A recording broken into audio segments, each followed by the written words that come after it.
Now at noon, severe weather has moved out of Arkansas, but we are still seeing the impacts. A Cleveland County family is mourning the loss of a loved one today after strong winds caused a tree to fall on a mobile home in Risen. We'll share what we know.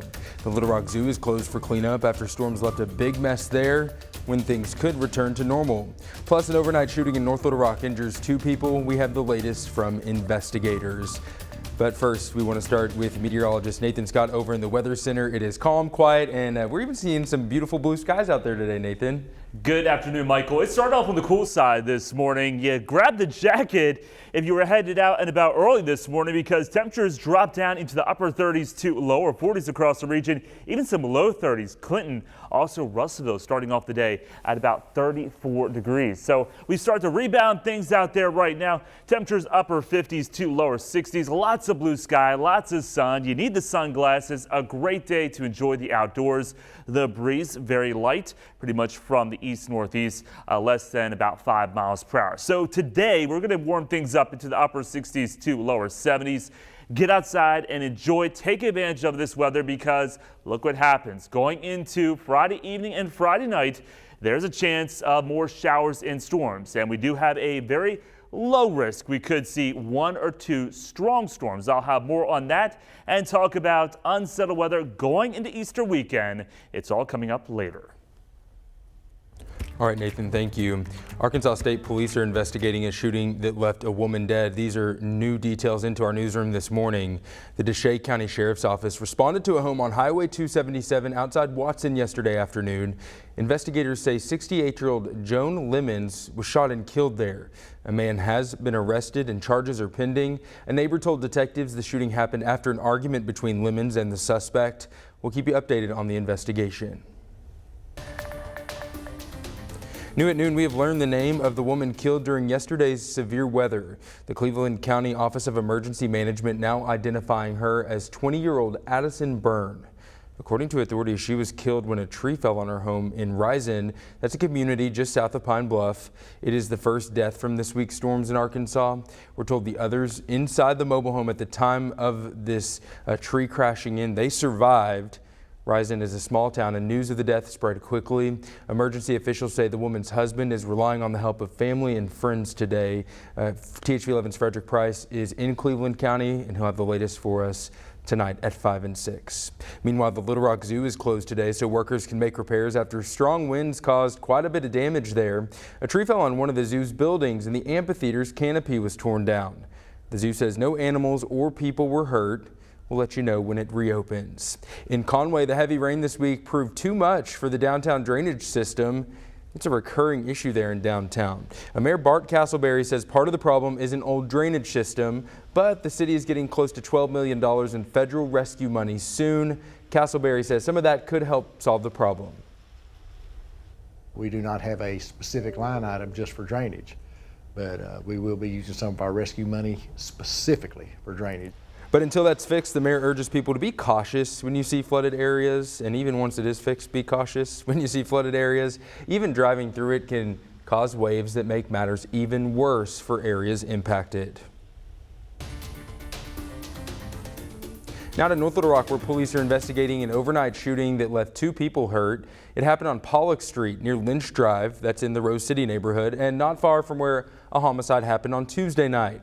We're working to get an update on the victim's conditions this afternoon. No word on a suspect either. Leaders from Little Rock and Pine Bluff are now working together to combat crime that's happening in both cities and may be connected. Pine Bluff Mayor Shirley Washington joined Little Rock Mayor Frank Scott Jr. for his weekly crime briefing on Wednesday. They, along with top brass from both police departments, announced a new collaborative effort to help address violent crime, a growing issue in both cities. Because we've noticed criminal activity in both of our cities. Today's announcement is a focus on an intelligence and surveillance effort that's going on between 2 cities that have had connected gun crimes. It's been 2 months since Mayor Scott declared a state of emergency because of a rise in violent crime. Again, Pine Bluff also dealing with this issue. Now the 2 cities are coming together with the hope that 2 agencies are better than 1. The focus of this initiative is to work toward a more fluid sharing of information in real time. Within the past 2 years, we have noticed a startling connection between violent gun crimes in the city of Pine Bluff and the city of Little Rock. Little Rock Police Chief Keith Humphrey says the constant contact between the two cities has already resulted in cases being solved. And speaking of crime in Pine Bluff, happening today, state and local lawmakers from Pine Bluff will come together with the community for a public town hall meeting. It's to talk about issues and concerns with the two local school districts. This is video from 2 weeks ago when Pine Bluff High School students walked out of class protesting over safety concerns. Tonight there will be a moderated discussion between a panel of students representing all three Pine Bluff high schools, Pine Bluff, Dollarway, and Watson Chapel. Parents and school staff will also be involved. This is the first in a series of town hall meetings scheduled. Tonight's is at 6 in the UAPB STEM building. The suspect in the Brooklyn subway shooting is expected to face a judge later today. 62-year-old Frank James was arrested without incident in the East Village Wednesday, 30 hours after allegedly setting off smoke canisters and opening fire on commuters, injuring more than 20 people. Investigators describe him as a lone wolf who posted hours of violent, racist rants online.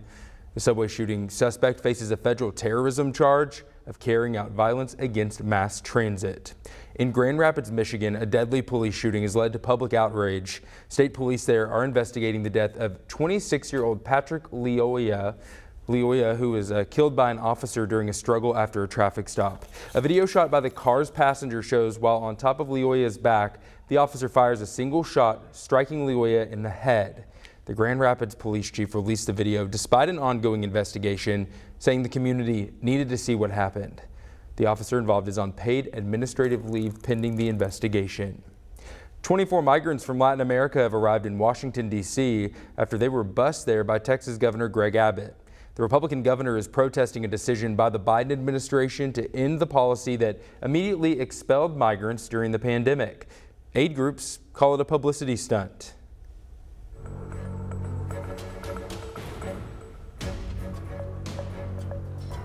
Ukraine is claiming a victory against a Russian warship which had been launching missiles into the southern Ukrainian city of Mariupol. This comes as President Biden has agreed to another round of weapons shipments to be sent to Ukraine ahead of an expected attack. Skylar Henry has the very latest from the White House. Ukraine claims a pair of missile strikes hit a Russian warship in the Sea of Azov off the coast of Mariupol. This is file footage of the Moskva, which is the flagship of Russia's Black Sea Fleet. The Kremlin confirms the crew abandoned ship, but says that was because a fire on board set off ammunition.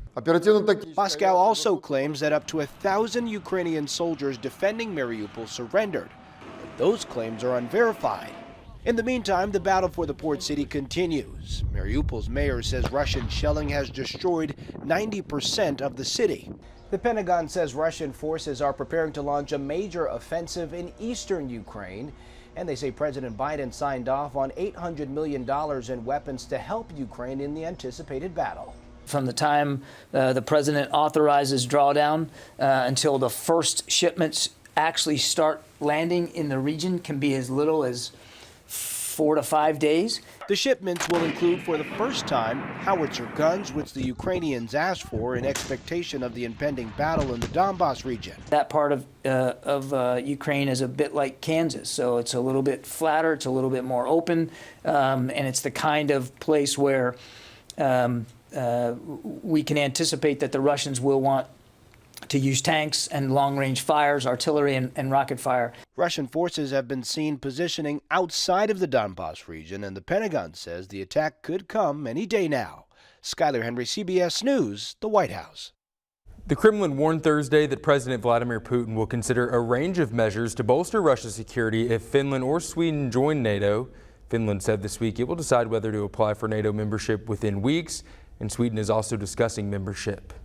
Just ahead, our Verify team has the facts on whether the CDC has discontinued travel restrictions for those with COVID-19.